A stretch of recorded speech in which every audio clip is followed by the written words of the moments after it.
जय हिंद साथियों, चर्चा करेंगे टॉप 25 एमसीक्यूज 26 फरवरी 2025 के डेली करंट अफेयर्स की। उससे पहले आपको महाशिवरात्रि की ढेरों शुभकामनाएं। बाबा भोले आपकी सारी मनोकामना पूरी करें और आप जल्दी एक अच्छी नौकरी पाके अपने मम्मी पापा का नाम रोशन करें। पहला क्वेश्चन है, which organisation release the India graduate skill index 2025। India graduate skill index 2025 किसने रिलीज किया है, कौन सी संस्था ने रिलीज किया है, आपको ये बताना है। ऑप्शन ए है AICTE, ऑप्शन बी है मर्सर मेटल, ऑप्शन सी है नीति आयोग और ऑप्शन डी है UGC। सही आंसर है ऑप्शन बी, मर्सर मेटल ने रिलीज किया है इंडिया ग्रेजुएट स्किल इंडेक्स 2025, जिसमें क्या असेस किया गया है, जिसका फोकस रहा है इंडियन ग्रेजुएट्स की एम्प्लॉयबिलिटी कितनी है for AI enabled workplace. AI enabled workplace में इंडियन ग्रेजुएट्स की एम्प्लॉयबिलिटी कैसे डिक्लाइन हुई है, ये मेजर किया है मर्सर मेटल की इंडियाज ग्रेजुएट स्किल इंडेक्स 2025 में। तो ओवरऑल एम्प्लॉयबिलिटी ट्रेंड जो है ये डिक्लाइन हुआ है from 44.3% to 42.6%, mainly due to lack of non technical skills like HR, digital marketing etcetera. ठीक है। नेक्स्ट क्वेश्चन है, which organisation released India at the rate 2047 transforming India into a tech driven economy report. आपको ये report अच्छे से याद रखनी है और बताना है कि किस ऑर्गेनाइजेशन ने रिलीज किया है India at the rate 2047 transforming India into a tech driven economy. Option A है नीति आयोग, ऑप्शन बी है reserve bank of India, option C है नैसकॉम और ऑप्शन डी है मिनिस्ट्री ऑफ फाइनेंस। तो सही आंसर है ऑप्शन सी, नैसकॉम। नैसकॉम ने release किया है रिपोर्ट जिसका नाम है India at the rate 2047 transforming India into a tech driven economy. ठीक है। इसके अंदर क्या होगा, इसके अंदर इस रिपोर्ट के अंदर स्ट्रैटेजिक रोड मैप आउटलाइन किए गए हैं जिससे इंडिया को प्रोपेल किया जाएगा, ट्रांजिशन किया जाएगा इनटू हाई इनकम कंट्री। तो ये आपको याद रखना है, नैसकॉम ने रिलीज किया है India at the rate 2047 report जिसका पूरा टाइटल है transforming India into a tech driven economy. Next question है, how much liquidity is RBI injecting through its latest forex swap. Forex swap में क्या है, फॉरेन एक्सचेंज जो है, जैसे डॉलर्स है उनको एक्सचेंज करके क्या कर दिया जाएगा, रुपी में कन्वर्ट कर दिया जाएगा और रुपी को इंट्रोड्यूस कर दिया जाएगा, इंजेक्ट कर दिया जाएगा मार्केट में। ठीक है। तो ये आपको बताना है कि कितनी लिक्विडिटी इंट्रोड्यूस की गई है RBI द्वारा through its latest foreign exchange swap. ठीक है। फॉरेन एक्सचेंज स्वैप के थ्रू कितनी लिक्विडिटी इंजेक्ट की जाएगी RBI के द्वारा, आपको ये बताना है। ऑप्शन ए है $5 बिलियन, ऑप्शन बी है $8 बिलियन, ऑप्शन सी है $10 बिलियन और ऑप्शन डी है $12 बिलियन। तो सही आंसर है ऑप्शन सी, $10 बिलियन जो है RBI के थ्रू इंजेक्ट किए जाएंगे। इससे पर्पस क्या है, रुपी लिक्विडिटी बूस्ट होगी और जो बैंकिंग सेक्टर क्रंच झेल रहा है, कैश क्रंच झेल रहा है, वो ईज आउट होगा। ठीक है। इससे पहले प्रीवियस फॉरेक्स स्वैप किया गया था जनवरी 2025 में, जहां पे $5 बिलियन का इंजेक्टिविटी हुई थी, लिक्विड इंजेक्शन हुआ था $5 बिलियन का, और फरवरी 2025 में $10 बिलियन का है through a forex swap. Next question है, who has been appointed as new CEO of Unilever after Hans Schumacher. Hans Schumacher के स्टेप डाउन करने के बाद यूनिलीवर के नए CEO कौन होंगे, आपको ये बताना है। ऑप्शन ए है श्रीनिवास फाटक, ऑप्शन बी है फर्नांडो फर्नांडिस, ऑप्शन सी है आयन मैकिन्स और ऑप्शन डी है पॉल पोलमैन। इसका सही आंसर है ऑप्शन बी, फर्नांडो फर्नांडिस। ठीक है। याद रखना है आपको, हान शूमाकर जो कि स्टेप डाउन किए हैं एज CEO ऑफ यूनिलीवर, उनकी जगह अब आए हैं फर्नांडो फर्नांडिस जो कि करेंट CFO थे, चीफ फाइनेंस ऑफिसर थे यूनिलीवर के, अब वो CEO के पद पे नियुक्त किए गए हैं फर्नांडो फर्नांडिस। ये किसका स्थान लेंगे, किसकी जगह लेंगे, तो हान शूमाकर की ये जगह लेंगे। नेक्स्ट क्वेश्चन है, before becoming speaker Vijender Gupta served as leader of opposition in Delhi assembly during which period. आपको पता होगा दिल्ली असेंबली में, दिल्ली विधानसभा में अभी नए स्पीकर चुने गए हैं जिनका नाम है विजेंद्र गुप्ता जी। इससे पहले वो लीडर ऑफ ऑपोजिशन थे, विपक्ष के नेता थे। आपको बताना है दिल्ली असेंबली के कौन से पीरियड में विपक्ष के नेता रहे हैं विजेंद्र गुप्ता जी।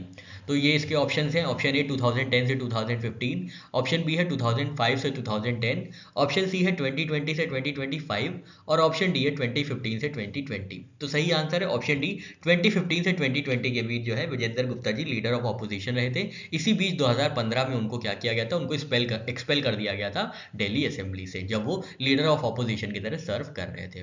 तो आपको याद रखना है, विजेंद्र गुप्ता जी बने हैं नए दिल्ली असेंबली के स्पीकर। दिल्ली विधानसभा के नए स्पीकर कौन होंगे, तो विजेंद्र गुप्ता जी होंगे, ये बात आपको याद रखनी है। और ये आते हैं भारतीय जनता पार्टी से। नेक्स्ट क्वेश्चन है, what was the primary occasion for Jhumoir Binandini 2025 event held on February 2024-25। ठीक है, तो 24 फरवरी 2025 को जो जुमोयर बिनंदिनी ओकेजन हुआ था, जो इवेंट हुआ था, वो किस उपलक्ष्य में हुआ था, क्या ओकेजन था कि जुमोयर बिनंदिनी 2025 का इवेंट ऑर्गेनाइज किया गया था, आयोजित किया गया था। ऑप्शन ए है inauguration of Sarusajai stadium, option B है launch of new tree brand, option C है prime minister Narendra Modi birthday, और ऑप्शन डी है 200 anniversary of Assam tea industry. तो जुमोयर बंदनी 2025 का जो इवेंट 24 जनवरी 2025 को आयोजित किया गया था, वो 200 anniversary of Assam tea industry के उपलक्ष्य में ये जुमोयर बुंदनी 2025 इवेंट होस्ट किया गया था, ऑर्गेनाइज किया गया था। तो ये आपको याद रखना है, जुमोयर बिनंदिनी इवेंट कहाँ पे हुआ है, ये गुवाहाटी असम में हुआ है। किस उपलक्ष्य में आयोजित किया गया था, तो celebration of 200 years of Assam tea industry, Assam tea industry के 200 वर्ष पूरे होने के उपलक्ष्य में जुमोयर बिनंदिनी का कार्यक्रम आयोजित किया गया था, जिसको प्रधानमंत्री नरेंद्र मोदी जी ने अटेंड किया था। जुमोयर क्या है, तो ये झूमर है, ये फोक डांस है, जो कि असम टी ट्राइब और आदिवासी कम्युनिटीज द्वारा परफॉर्म किया जाता है। यहाँ पे म्यूजिकल इंस्ट्रूमेंट्स कौन से यूज होते हैं, तो मडाल होता है, ढोल, ढाक, सिंबल्स, फ्लूट्स और शहनाई यूज होती है as musical instruments in Jhumoir Binandini event. Next question है, when is financial literacy week 2025 being observed. 2025 की फाइनेंशियल लिटरेसी वीक कब ऑब्जर्व की गई है, आपको ये बताना है। फाइनेंशियल लिटरेसी वीक 2025 में कब ऑब्जर्व की गई है, आपके ऑप्शंस हैं। ऑप्शन ए जनवरी 10 से जनवरी 15 2025, फरवरी 24 से फरवरी 28 2025, ऑप्शन सी है मार्च 5 से मार्च 10 2025, और ऑप्शन डी है अप्रैल 15 से और अप्रैल 20 2025। तो सही आंसर है ऑप्शन बी, फरवरी 24 से फरवरी 28 2025 के बीच फाइनेंशियल लिटरेसी वीक को ऑब्जर्व किया गया था, और इसकी थीम है financial literacy women's prosperity. Financial literacy women's prosperity इस बार की थीम है। फरवरी 24 से फरवरी 28 2025 के बीच फाइनेंशियल लिटरेसी वीक को ऑब्जर्व किया गया था रिजर्व बैंक ऑफ इंडिया द्वारा। नेक्स्ट क्वेश्चन है, against which team did Mohun Bagan win Indian super league shield. Indian super league shield Mohun Bagan ने किसको हराकर जीती है, आपको ये बताना है। ऑप्शन ए है football club Goa, option B है Mumbai city football club, option C है चेन्नईयन फुटबॉल क्लब, और ऑप्शन डी है ओडिशा फुटबॉल क्लब। सही आंसर है option D, Odisha football club जो है इनको हरा के मोहन बगान ने जीता है इंडियन सुपर लीग शील्ड। याद रखना है, इंडियन सुपर लीग शील्ड के विनर रहे हैं मोहन बगान सुपर जायंट, जिन्होंने ओडिशा फुटबॉल क्लब को 1-0 से हरा के ये खिताब जीता है। 23 फरवरी 2025 को इस खेल का आयोजन किया गया था कलकत्ता में, सॉल्ट लेक स्टेडियम कलकत्ता में इसका आयोजन किया गया था। विनिंग गोल स्कोरर रहे हैं डिमिट्रियोस पेट्राटोस। ठीक है, याद रखना है, Mohun Bagan becomes first team to defend ISL shield successfully. तो पिछले साल भी इन्होंने ही जीता था, और इस बार भी इंडियन सुपर लीग का जो शील्ड जीती है वो मोहन बगान ने जीती है। किसको हरा के, तो ओडिशा फुटबॉल क्लब को हरा के 1-0 से ये जीती है। और इसका आयोजन कहाँ किया गया था, इस फाइनल का, इंडियन सुपर लीग के फाइनल का, तो सॉल्ट लेक स्टेडियम कोलकाता में इसका आयोजन किया गया था। नेक्स्ट क्वेश्चन है, who among the following was not a recipient of national Dhanvantari Ayurveda awards 2025। तो आपको बताना है इनमें से किसको नेशनल धन्वंतरी अवार्ड 2025 से सम्मानित नहीं किया गया है। ऑप्शन ए है वैद्य ताराचंद शर्मा, ऑप्शन बी है वैद्य मायाराम उनियाल, ऑप्शन सी है वैद्य पंकज शर्मा, और ऑप्शन डी है वैद्य समीर गोविंद जामदाग्नी। तो सही आंसर है ऑप्शन सी, वैद्य पंकज शर्मा जी ये नहीं है जिनको नेशनल धन्वंतरी आयुर्वेद अवार्ड से सम्मानित किया गया है। तो देख लेते हैं नेशनल धन्वंतरी आयुर्वेद अवार्ड्स के बारे में। तो नेशनल धन्वंतरी आयुर्वेद अवार्ड 2025 की जो आयोजन हुआ था, ऑर्गेनाइज किया गया था, ये मिनिस्ट्री ऑफ आयुष द्वारा ऑर्गेनाइज किया गया था। इसका वेन्यू कहाँ था, तो ये मुंबई में महाराष्ट्र में ऑर्गेनाइज किया गया था। याद रखना है, नेशनल धन्वंतरी अवार्ड्स कहाँ पे आयोजित किया गया था, तो ये मुंबई महाराष्ट्र में आयोजित किया गया था। ठीक है, अवार्डीज कौन कौन से हैं, किनको सम्मान प्राप्त हुआ है, तो देख लेते हैं।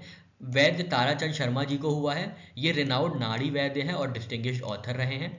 सेकेंड जो प्राइज मिला है या अवार्ड मिला है वो वैद्य मायाराम उनियाल को मिला है, जो कि द्रव्य गुण विज्ञान के लेखक रहे हैं और 60+ ईयर्स ऑफ सर्विस रही है इनकी।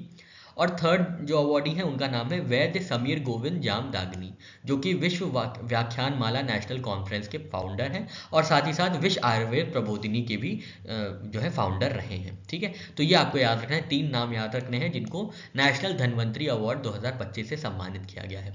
कौन कौन से वैद्य हैं? तो वैद्य ताराचंद शर्मा जी, वैद्य मायाराम उनियाल जी, वैद्य समीर गोविंद जामदाग्नी जी। तो ये 3 नाम आप अच्छे से याद रखिएगा। और ये देखिएगा कि मिनिस्ट्री ऑफ आयुष ने आयोजित किया था नेशनल धन्वंतरी आयुर्वेद अवार्ड 2025 को। इसका वेन्यू क्या था? तो मुंबई महाराष्ट्र में इनको ऑर्गेनाइज किया गया था।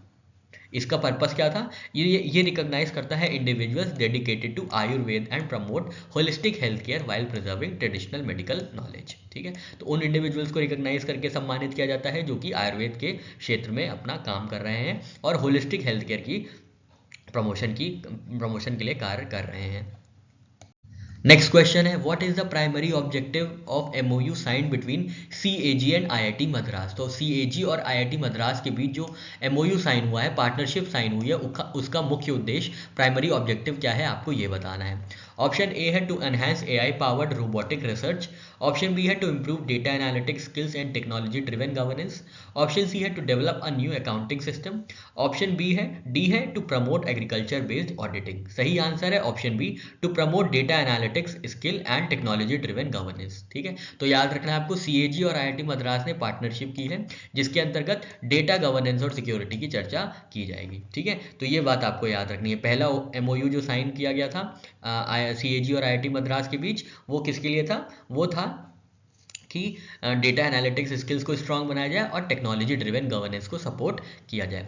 दूसरा MOU जो था ये IIT मद्रास और international centre for environmental audit और सस्टेनेबल डेवलपमेंट के बीच हुआ था for capacity building and research in environmental audit and environmental social and governance. ठीक है, तो ये 2 MOUs के बारे में याद रखना है। CAG और IIT मद्रास के साथ हुआ है डेटा एनालिटिक्स स्किल्स और टेक्नोलॉजी ड्रिवन गवर्नेंस को प्रमोट करने के लिए, और IIT मद्रास और iCED international centre for environment audit and sustainable development के बीच पार्टनरशिप हुई है for capacity building and research in environmental audit. ठीक है, CAG ऑफ इंडिया अभी कौन है? तो के संजय मूर्ति जी अभी हाल में जो है CAG ऑफ इंडिया है, controller and auditor general of India है के संजय मूर्ति जी। नेक्स्ट क्वेश्चन है, who inaugurated regional dialogue on social justice? Regional dialogue on social justice का उद्घाटन किसने किया है, अनावरण किसने किया है?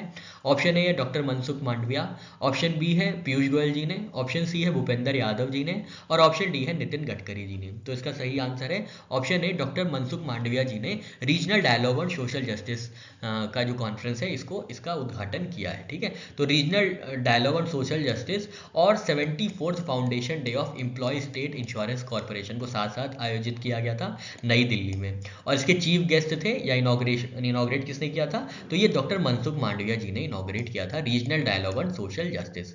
ठीक है, regional dialogue on social justice क्या है? तो ये पार्ट है global coalition for social justice का, जिसको लॉन्च किया गया था इंटरनेशनल लेबर ऑर्गेनाइजेशन द्वारा नवंबर 2023 में। ठीक है, तो ये बात याद रखनी है आपको, ये global coalition for social justice का रीजनल डायलॉग हुआ था सोशल जस्टिस का, कहाँ पे? नई दिल्ली में, जिसका उद्घाटन डॉक्टर मनसुख मांडविया जी ने किया था। ये जो लॉन्च हुआ था global coalition for social justice, इसको लॉन्च किया गया था इंटरनेशनल लेबर ऑर्गेनाइजेशन द्वारा नवंबर 2023 में।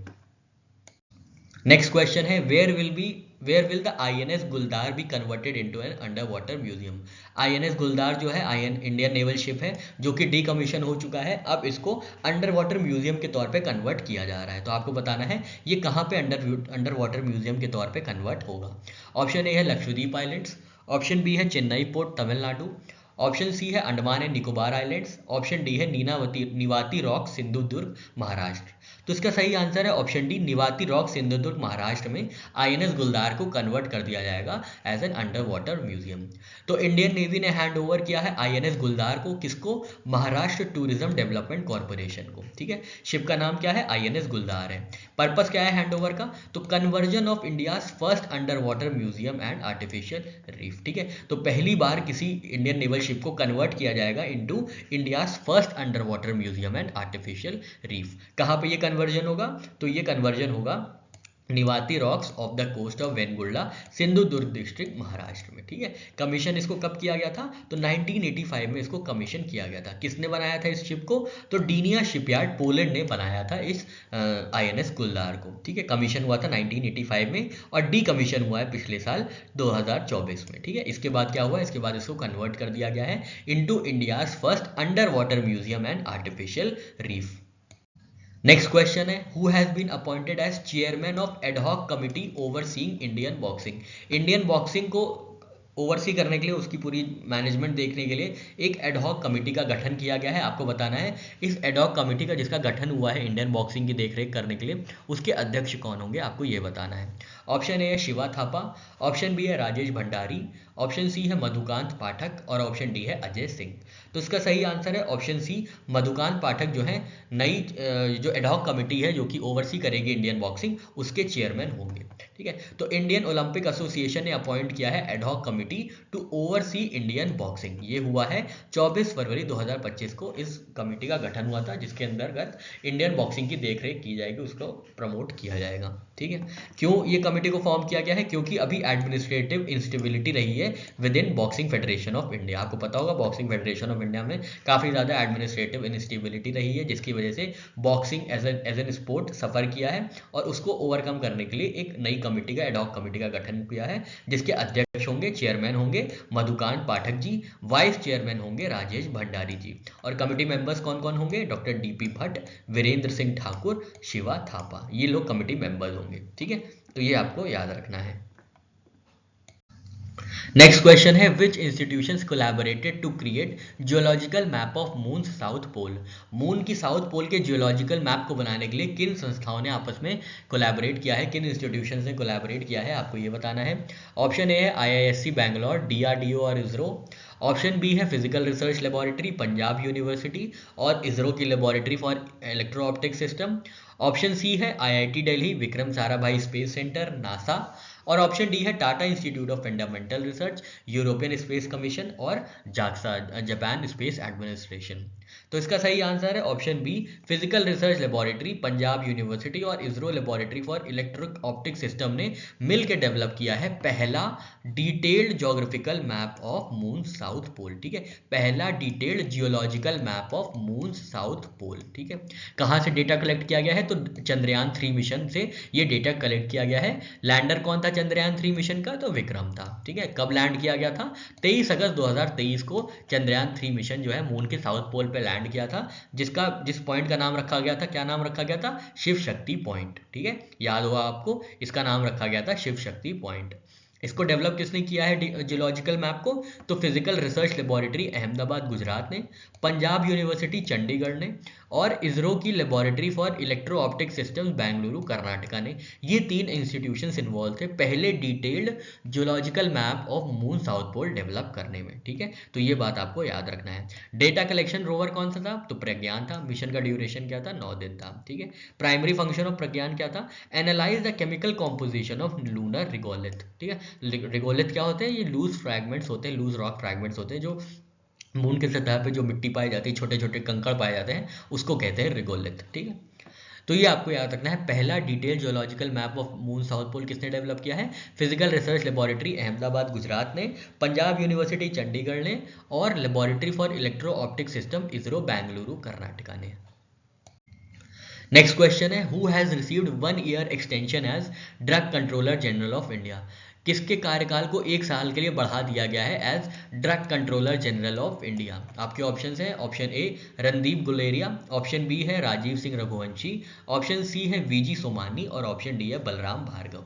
सही आंसर है ऑप्शन बी, राजीव सिंह रघुवंशी जी के कार्यकाल को 1 वर्ष के लिए और बढ़ा दिया गया है। राजीव सिंह जो है ये इंडिया के drug controller general of India के पद पे नियुक्त हैं। ठीक है, ये आपको याद रखना है और इनका कार्यकाल अब 28 फरवरी 2025 को समाप्त होगा। ठीक है, सॉरी 28 फरवरी 2026 को समाप्त होगा। ठीक है, तो ये पहले इनका 28 फरवरी 2025 को पहले होना था, सुपर एनुएशन मतलब इनका रिटायरमेंट होना था। अब ये 1 साल के लिए इनको बढ़ा दिया गया है until the appointment of regular incumbent. ठीक है, तो ये आपको याद रखना है। ये फरवरी 2023 से इस पद पे चयनित हुए हैं या नियुक्त हुए हैं, चयनित तो नहीं, नियुक्त हुए हैं। ठीक है, एडिशनल रोल इनका है secretary cum scientific director, Indian pharmacopoeia mission, ministry of health and family welfare. Next question है, what was the theme of Aadi Mahotsav 2025? आदि महोत्सव 2025 की थीम क्या थी? ऑप्शन ए है a celebration of tribal heritage, option B है empowering tribes through commerce, option C है a celebration of spirit of entrepreneurship, tribal craft, culture, cuisine and commerce, option D है traditional arts and modern commerce. तो सही answer है option C, a celebration of the spirit of entrepreneurship, tribal craft, culture, cuisine and commerce. ठीक है, तो आपको याद रखना है नेशनल ट्राइबल फेस्टिवल जिसका नाम है आदि महोत्सव 2025। इसका उद्घाटन किया था president of India Droupadi Murmu ji ने नई दिल्ली में। ये चला था 16 फरवरी से 24 फरवरी 2025 के बीच में, और इसकी थीम थी a celebration of spirit of entrepreneurship, tribal craft, culture, cuisine and commerce. Next question है, which country topped medal tally in 2025 archery Asia cup world ranking tournament stage 1? Archery Asia cup world ranking tournament stage 1 में किस देश ने पदक तालिका में top स्थान हासिल किया है, प्रथम स्थान हासिल किया है, आपको ये बताना है। ऑप्शन ए है साउथ कोरिया, ऑप्शन बी है जापान, ऑप्शन सी है चाइना, ऑप्शन डी है इंडिया। तो सही आंसर है ऑप्शन डी, इंडिया जो है आर्चरी एशिया का वर्ल्ड रैंकिंग टूर्नामेंट स्टेज 1 में टॉप पे आई है, मेडल टैली में टॉप पे आई है। सेकंड पे है साउथ कोरिया। ठीक है, इंडिया जो है पहले प्लेस पे है with 8 medals, 5 gold, 2 silver, 1 bronze. ठीक है, तो 2025 archery Asia cup world ranking tournament stage 1 में इंडिया ने प्रथम स्थान हासिल किया है। ये जो प्रतिस्पर्धा है, ये जो कंपटीशन है, इसका आयोजन बैंकॉक थाईलैंड में 16 फरवरी से 23 फरवरी 2025 के बीच किया गया था। ठीक है, टॉप परफॉर्मर कौन रही है? India with 8 medals in which there are 5 golds, 2 silvers, 1 bronze. Second place पे है साउथ कोरिया। ठीक है, नया रिकॉर्ड बनाया है इंडिया की अंडर 21 मेंस कंपाउंड टीम ने। इन्होंने वर्ल्ड रिकॉर्ड सेट किया है with A score of 22,129, surpassing the previous record by 18 points. ठीक है, तो ये भी आप हल्का सा याद रखिएगा न्यू रिकॉर्ड के बारे में। कंट्रीज कौन कौन सी पार्टिसिपेट की थी? तो एशियन कंट्रीज थी, India, China, Malaysia, Japan, China, Taipei, Kazakhstan, Uzbekistan, Bahrain, Bangladesh, Hong Kong, Thailand, Iran, Australia, Singapore, Philippines. ठीक है, तो ये सारी कंट्रीज ने वर्ल्ड रैंकिंग टूर्नामेंट स्टेज 1 में पार्टिसिपेट किया था, जिसमें इंडिया फर्स्ट प्लेस पे है 8 मेडल्स के साथ। नेक्स्ट क्वेश्चन है, which country launched green transition alliance India? किस कंट्री ने लॉन्च किया है green transition alliance India? Option है आपके, option A Sweden, option B है नॉर्वे, ऑप्शन सी है डेनमार्क और ऑप्शन डी है जर्मनी। तो सही आंसर है ऑप्शन सी, डेनमार्क ने लॉन्च किया है इंडिया के साथ ग्रीन ट्रांजिशन अलायंस इंडिया।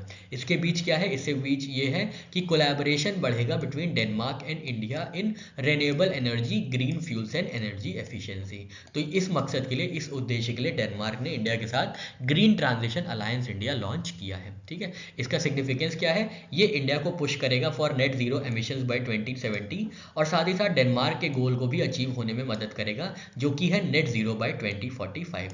तो डेनमार्क को अचीव करना है नेट जीरो एमिशंस बाय 2045 और इंडिया को अचीव करना है नेट जीरो एमिशंस बाय 2070। ठीक है, ये किसका पार्ट है ग्रीन ट्रांजिशन अलायंस इंडिया? तो ये पार्ट है ग्रीन स्ट्रैटेजिक पार्टनरशिप, जिसको स्टैब्लिश किया गया था 2020 में। ठीक है, ग्रीन स्ट्रैटेजिक पार्टनरशिप का पार्ट है green transition alliance India. Strategic partners कौन रहे हैं? तो ग्लोबल विंड एनर्जी काउंसिल रही है, Indo Danish chamber of commerce, confederation of Danish industry और आईआईटी मद्रास एनर्जी कंसोर्टियम। ठीक है, ये लास्ट वाला याद रखना है, आईआईटी मद्रास एनर्जी कंसोर्टियम भी पार्टिसिपेट करेगा as a strategic partner in green transition alliance India between India and Denmark. Next question है, what is the primary goal of Swayatt? Option A है enhance women and youth participation in public procurement, option B है promote digital banking for women, option C है establish new MSME industrial parks और option D है increase subsidies for agriculture startups. तो मुख्य उद्देश्य क्या है स्वायत्त का? तो इसका मुख्य उद्देश्य ऑप्शन ए है enhance women and youth participation in public procurement. तो सबसे पहले आपको ये याद रखना है गवर्नमेंट ई मार्केट प्लेस क्या होता है? तो गवर्नमेंट ई मार्केट प्लेस एक तरीके का गवर्नमेंट का मार्केट प्लेस है, ई मार्केट प्लेस है। जैसे अमेजॉन, फ्लिपकार्ट है, वहाँ पे आप लोग खरीद सकते हैं सामान, वैसे ही गवर्नमेंट को अगर कुछ चीज़ प्रोक्योर करनी होती है तो वो गवर्नमेंट ई मार्केट प्लेस का इस्तेमाल करती है, जो कि गवर्नमेंट इस्टेब्लिश्ड एक वेंडर है, एक तरीके वेंडर क्या एक प्लेटफॉर्म है, इलेक्ट्रॉनिक प्लेटफॉर्म है, जिसके अंतर्गत गवर्नमेंट जो है, central government, state governments procure कर सकते हैं मटेरियल्स उनके काम की चीज़ों के। ठीक है, जैसे मान लीजिए कि भदोही में किन्हीं महिलाओं ने मिलकर क्या बनाया है, बहुत अच्छी मोटी सी कंबल बनाई है, जिससे क्या है, जो हमारे सैनिक हैं, लद्दाख में जो सैनिक हैं हमारे बॉर्डर पे हैं, उनको बहुत आराम, उनको बहुत उससे गर्माहट मिलेगी। तो ऐसे कंबलों को प्रोक्योर किया जाता है गवर्नमेंट ई मार्केट प्लेस की तरफ से, है ना। गवर्नमेंट ई मार्केट प्लेस से महिलाओं के ये कंबल जो है गवर्नमेंट प्रोक्योर करके जो लद्दाख में सैनिक पोस्टेड है उनको भेजा जा सकता है। वैसे ही यूथ पार्टिसिपेशन को बढ़ाना, मान लीजिए किसी कोई युवा है, उन्होंने बहुत अच्छी साइकिल बनाई है, ऐसी साइकिल बनाई है जिससे एमिशन नहीं होता है, जो बहुत ही इन्वायरमेंट फ्रेंडली साइकिल है, और उन्होंने अपने को रजिस्टर कर दिया, अपना प्रोडक्ट रजिस्टर कर दिया है गवर्नमेंट ई मार्केट प्लेस पे। फिर गवर्नमेंट ने देखा कि ये बहुत अच्छी चीज़ है, ये हमें नेट जीरो एमिशंस में काम आएगी, तो उन्होंने क्या किया, उन्होंने ये साइकिल प्रोक्योर कर ली किसी यूथ से, जो भी यूथ बनाना चाहे या बनाए हो। ठीक है, तो इसी तरीके से पार्टिसिपेशन बढ़ाना विमेन एंटरप्रेन्योर्स का, स्टार्टअप्स का, यूथ का और मार्जिनलाइज ग्रुप्स का इन पब्लिक प्रोक्योरमेंट, ताकि जो है पब्लिक प्रोक्योरमेंट क्या है, मतलब गवर्नमेंट जो भी सामान ले रही है, मटेरियल्स जो रिक्वायरमेंट है गवर्नमेंट की, वो ज़्यादा से ज़्यादा इंडियन विमेन एंटरप्रेन्योर्स की तरफ से पूरी हो, स्टार्टअप्स की तरफ से पूरी हो, यूथ की तरफ से पूरी हो और मार्जिनलाइज ग्रुप की तरफ से पूरी हो। ठीक है, मान लीजिए कोई मार्जिनलाइज ट्राइबल ग्रुप है, वो बहुत अच्छा मंजन बनाया है, टूथपेस्ट बनाया है जो आयुर्वेदिक है, या जो भी जो जिनमें क्या है, जिनमें थेरेपेटिक इफेक्ट है, तो गवर्नमेंट वहाँ पे जो है वो टूथपेस्ट को प्रोक्योर करके अपना वो आगे जाके सप्लाई कर सकती है, जहाँ भी सप्लाई करना चाहे। तो ऐसे करके क्या होता है, पार्टिसिपेशन लोगों का बढ़ता है। ये किसके थ्रू बढ़ता है, गवर्नमेंट ई मार्केट प्लेस के स्वायत्त इनिशिएटिव के थ्रू बढ़ता है। तो इसी की 6th एनिवर्सरी आज सेलिब्रेट की जा रही है। ठीक है, तो ये आपको याद रखना है। की फोकस एरियाज इसमें क्या होते हैं, ऑनबोर्डिंग होती है, ट्रेनिंग होती है और सपोर्टिंग होती है लास्ट माइल सेलर्स की। ईज ऑफ डूइंग बिजनेस को प्रमोट किया जाता है, स्मॉल स्केल एंटरप्रेन्योर्स को, माइक्रो एंड स्मॉल एंटरप्राइजेस को और सेल्फ हेल्प ग्रुप्स को प्रमोट किया जाता है ना। फिर एमओयू साइन किया गया है फिक्की एफएलओ के साथ। ठीक है, तो ये तो इतना इंपॉर्टेंट नहीं है। डेडिकेटेड प्लेटफॉर्म्स, बस देखिए क्या है, स्टार्टअप विजिबिलिटी के लिए कोई अपना स्टार्टअप, किसी ने अपना स्टार्टअप शुरू किया और कुछ अच्छे प्रोडक्ट्स गवर्नमेंट से चाहता है कि गवर्नमेंट प्रोक्योर करे, तो उनके लिए स्टार्टअप रनवे का एक डेडिकेटेड प्लेटफॉर्म है गवर्नमेंट ई मार्केट प्लेस के ही अंदर। वुमनिया है वुमेन लेड एंटरप्राइजेस के लिए। ठीक है, जैसे कोई भी ग्रुप है वो बहुत अच्छे फल उगा रहा है, कोई विमेन लेड एंटरप्राइज है, बहुत अच्छे फल उगा रहे हैं, एकदम ऑर्गेनिक फल उगा रहे हैं, तो वो वुमनिया पे जाके रजिस्टर होके ऑनबोर्ड होके अपना प्रोडक्ट शोकेस कर सकते हैं और गवर्नमेंट अपनी नीड के अनुसार वो प्रोक्यूर कर सकती है। ठीक है, तो ये हुआ स्वायत्त इनिशिएटिव के बारे में। नेक्स्ट क्वेश्चन है, what is the name of launch vehicle carrying Athena. Athena को जो कैरी करेगा लॉन्च व्हीकल, उसका नाम क्या है, आपको ये बताना है। ऑप्शन ए है फैल्कन हेवी, ऑप्शन बी है SpaceX Falcon 9, option C है SLS आर्टेमिस 1 और ऑप्शन डी है स्टारशिप। सही आंसर है option B, SpaceX Falcon 9। यहाँ पे आपको ये याद रखना है, नासा और स्पेस एक्स ने लॉन्च किया है अथीना मिशन है जो मून पे जाएगा। ठीक है, ये क्या है, रोबोटिक मून लैंडर है, मून पे जाके लैंड करेगा, रोबोट होगा। ठीक है, रोबोटिक मून लैंडर है जिसके मिशन का नाम है अथीना। ठीक है, अथीना नाम का मिशन लॉन्च किया जाएगा नासा और स्पेसएक्स द्वारा, ये बात आपको याद रखनी है। कहाँ पे लैंड होगा ये, मून्स मोटोन में। ठीक है, ये मून का साउथ पोल रीजन है। ठीक है, साउथ पोलर रीजन है मॉन्स मोटोन, यहाँ पे जो है रोबोटिक मून लैंडर, जो कि मिशन के नाम अथीना नाम से जाना जाएगा, वो जाके लैंड करेगा। तो याद रखना है, नासा और स्पेसएक्स ने मिलकर एथिना मिशन लॉन्च किया है to land robotic moon lander on south polar region of moon. ठीक है, और ये कब लॉन्च किया जाएगा, तो एस्टिमेटेड लैंडिंग डेट है 6 मार्च, लॉन्च कर दिया गया है 26 फरवरी 2025 को। ठीक है, आज के दिन लॉन्च किया गया है, 6 मार्च को ये क्या करेगा, लैंड करेगा। कहाँ से लैंड किया गया है, नासा के कैनेडी स्पेस सेंटर फ्लोरिडा से। नेक्स्ट क्वेश्चन है, which Kannada book has been long listed for international booker prize 2025। International booker prize 2025 में कौन सी कन्नड़ की बुक को लॉन्ग लिस्ट किया गया है, आपको ये बताना है। ऑप्शन ए है प्यारे, ऑप्शन बी है हार्ट लैम्प, ऑप्शन सी है टूम्ब ऑफ सैंड और ऑप्शन डी है संस्कार। ऑप्शन बी हार्ट लैम्प सही आंसर है। तो ये कन्नड़ ओरिजिन की बुक है जिसको लॉन्ग लिस्ट किया गया है इंटरनेशनल बुकर प्राइज के लिए। इसको लिखा गया है बानू मुश्ताक द्वारा और ट्रांसलेट किया गया है इंग्लिश में बाय दीपा भाष्टी। ठीक है, बहुत इंपॉर्टेंट है, याद रखना है। सबसे पहले आपको याद रखना है कौन सी लैंग्वेज में है, तो कन्नड़ लैंग्वेज में है। ठीक है, क्या नाम है, हार्ट लैम्प। किसने लिखा है, बानू मुश्ताक ने लिखा है कन्नड़ में। ट्रांसलेट किसने किया है इंग्लिश में, तो दीपा भाष्टी ने इसको इंग्लिश में ट्रांसलेट किया है। नेक्स्ट क्वेश्चन है which region's government has officially recognised Bathouism as a religious option. किस रीजन की गवर्नमेंट ने रिकॉग्नाइज किया है बाथुज्म को as a religious option. Option A है Meghalaya autonomous region, option B है Nagaland tribal council, option C है बोडोलैंड टेरिटोरियल रीजन और ऑप्शन डी है मणिपुर स्टेट असेंबली। सही आंसर है option C, Bodoland territorial region ने रिकॉग्नाइज किया है नया रिलीजियस ऑप्शन जिसका नाम है बाथुज्म। ठीक है, तो आपको याद रखना है बोडोलैंड टेरिटोरियल रीजन जो गवर्नमेंट है असम में, उन्होंने ऑफिशियली रिकॉग्नाइज किया है बाथुज्म को as religious option in government documents. ठीक है, तो जैसे रिलीजियस गवर्नमेंट डॉक्यूमेंट्स होते हैं उसमें आपको बताना होता है आपका रिलीजन कौन सा है, हिंदू मुस्लिम क्रिश्चियन सिख कुछ भी।